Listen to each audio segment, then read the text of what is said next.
Okay, so my book is The Primary Rules, Parties, Voters, and Presidential Nominations. And I have actually been interested in presidential nominations since I took part in an undergraduate experiential learning course where I spent the month of January in New Hampshire studying the presidential nomination process as part of a class with a few professors and volunteering on a presidential primary campaign during New Hampshire's first in the nation primary. And so spending that month in New Hampshire was really eye-opening in that I saw how interested and invested New Hampshire citizens were in trying to figure out how to make a good decision between the numerous candidates that were campaigning for their votes. And so I sort of marveled at both the thoughtful decision that these voters were making and contemplating and the degree to which candidates were showing up in bookshops and in diners and holding neighborhood meetings and canvassing neighborhoods and hosting multiple town hall meetings. And the energy and interest in presidential nominations there was just infectious. And then following the New Hampshire primary, I went back to New York, and nobody seemed to know that there was a presidential nomination going on. And so I was sort of struck by this contrast that there, even though there technically was an active campaign going on, there were no candidates in the state, there weren't really active campaigns going on, and voters didn't seem to know. Sure, some went to vote in the primary election, but it was just a completely different atmosphere in New York than in New Hampshire. And so that really got me thinking about how much this presidential nomination process, the process to choose which candidates will become the party nominees, varies by state. And then as I started studying this from an academic perspective, I was even more struck by the complexity of the process, not just the contrast in these two states, but how the process differs between parties, across states, and across years, and what the sort of complexity of that process means for the process itself. So just as a brief example of some of the complexity that exists in the presidential nomination process, in Montana in 2008, the Republican Party held a caucus on February 5th, 2008, where only registered Republicans were allowed to participate. And the Republican delegates from Montana were allocated in a winner-take-all fashion. So whichever candidate won the highest percentage of the vote got all of the candidates' delegate totals. In Montana in 2008, the Democratic Party held not a caucus like the Republicans did, but held a primary, not in February like the Republicans, but on June 3rd. So on June 3rd, 2008, Democratic Party in Montana holds a primary election. Republicans who had not participated in the Republican caucus, independents and Democrats were all allowed to participate in that Democratic primary, and the candidates received delegates in rough proportion to their vote totals in the states. And so initially I sort of approached this project of I sort of want to document this complexity. There was at the time no data set of sort of how much the rules vary across states, parties, and years. But in doing so, as I started working on this project and looking at the complexity, and in part as a result of a book workshop that I held with a draft of the book, I realized that one of the most interesting consequences of the presidential nomination process and the degree to which the electoral rules vary is the effect on party elites and voters and who holds the balance of power. So who really gets to select the nominee. And so it evolved into one where I looked at sort of these Byzantine rules in some states and how those rules affect the balance of power between average citizens and voters and party elites, and who really gets to determine who are the presidential nominees. And when I started the project, sort of was working on it, and then I was almost done, and then 2016 happened. And so I sort of had to go back and revamp and rethink about what the project meant, and because, as we all know, the 2016 presidential nominations did not go as we expected, but in many ways, the 2016 Republican nomination is an example of exactly how far we have come. My inquiry into the presidential nomination process, though I do briefly touch on the origins of it, really starts in 1968. In 1968, the Democratic National Convention was held in Chicago, and outside the Chicago Convention Hall, police dressed in riot gear pummeled protesters who were protesting what was happening inside the convention hall. And inside the convention hall, Hubert Humphrey was being nominated as the Democratic presidential candidate, and he was clearly not the choice of rank and file Democrats, and he could not have been the choice of rank and file Democrats because he had not participated in a single Democratic primary. His name never appeared on the ballot, and yet he became the nominee because he had the support of outgoing President Johnson and other party elites. And so even though there was the appearance of primary elections, they had no consequential impact on who became the nominee. And that stands in stark contrast to the 2016 Republican nomination, where we see Donald Trump, who had never held elected office and had once identified as a Democrat, become the Republican Party nominee over the vehement disapproval of many Republican Party elites. So sometime between 1968 and 2016, we see, or it appears that we see the power sort of be taken from the parties and placed in the hands of voters.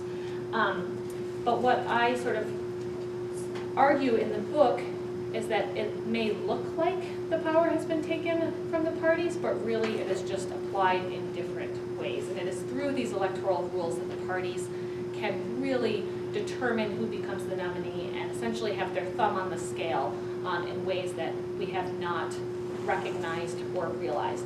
And so sort of the question overarching the book is, how did we get from Humphrey, who's the epitome of a party insider, to Trump, who zealously spurned much of the party and its members? And so following the 1968 convention, the Democratic Party initiated what is commonly known as the McGovern Fraser Commission, and it overhauled the presidential nomination system. And its stated goal was to take the power out of the hands of party elites and place it in the hands of rank and file Democrats, and to tighten that connection between ordinary citizens and their preferences that they expressed in primaries and caucuses and the result at the national convention. And so the McGovern-Fraser Commission is sort of the origins of this reform, but as I talk about in the book, the parties have held numerous reform commissions, sort of changing the process throughout the years. The states also get involved, the state parties get involved, influential party elites get involved, and so it's sort of being meddled with all of the time from many different hands. And as a result, it's the byproduct of a federal system and complicated rules and competing motivations and goals. And so as a result, I argue that the parties don't even realize always what rules are in their best interest. And so often the parties are reacting to what happened last instead of taking an overarching view of it, and they're sort of chasing their tail, and they're trying to fix what went wrong last time, and then they realize that has consequences that they don't like, so let's change it again, and or the goal changes, and so we end up with a system that most people can't even begin to figure out what is going on. And part of that is driven by these sort of competing goals and competing motivations. And when the McGovern-Fraser Commission was created, its stated goal was to put the power in the hands of voters. I think over time, parties have had different goals, as I mentioned, and that goal has changed, we know, and now it appears clear, at least to me, though some may disagree, that more than ensuring voters have a say in the nomination, the parties are now concerned with nominating an electable candidate, one they think can win in November. And what that means has changed over even the past 8 to 10 years, but that is their goal. And the parties, in many ways, are willing to sacrifice voters' role in the process if it means they'll have a candidate that can win. And so there is no doubt that the current system is more democratic in the small d democratic sense than the pre-1968 system was. Voters now do have a say. Their votes and preferences registered in caucuses are translated into delegates in ways that are somewhat transparent. but I argue it's not really the voters deciding, that the parties have a much larger role in this process in choosing the nominee. And in many ways, it's perhaps more concerning to those concerned about the health of our democracy because this power is less overt, but it's still there. And so in the book, I really look at the effects of these electoral rules on the competitiveness of the nomination and how long it lasts and what states get to vote in the competitive portion of the nomination, the number of voters who participate and how the preferences of those voters who do participate are translated into delegates, which is essentially the nomination outcome. And so as I mentioned, this project sort of started out as documenting the complexity of the presidential nomination system. So to study this, I compiled an original data set that documents the rules each party used in each state in each nomination between 1972 and 2016. And so that includes the delegate allocation rule, whether a state held a primary or caucus, the date of the contest, the openness, which refers to which voters are allowed to participate in the contest, the number of delegates, the number of superdelegates, the candidates' vote totals in each state in each year, the vote percentages of the candidates, the delegate counts in each state, also the presidential, senatorial, and gubernatorial election results in each state, the number of candidates that were in the race at the time of each contest, because that changes as candidates drop out over the course of the nominations season, and the number of voters who participated. And so this was quite the sort of data collection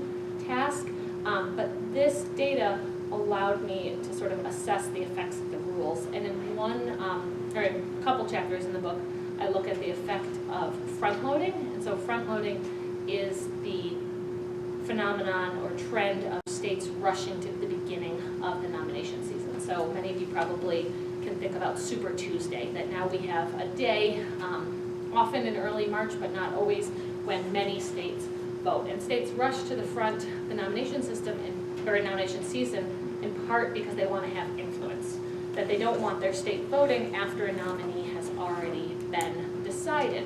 And so the parties do not like front-loading. They have worked actively to curb front-loading. But when I started looking into this, I realized I was quite unsatisfied with how political scientists were measuring front-loading.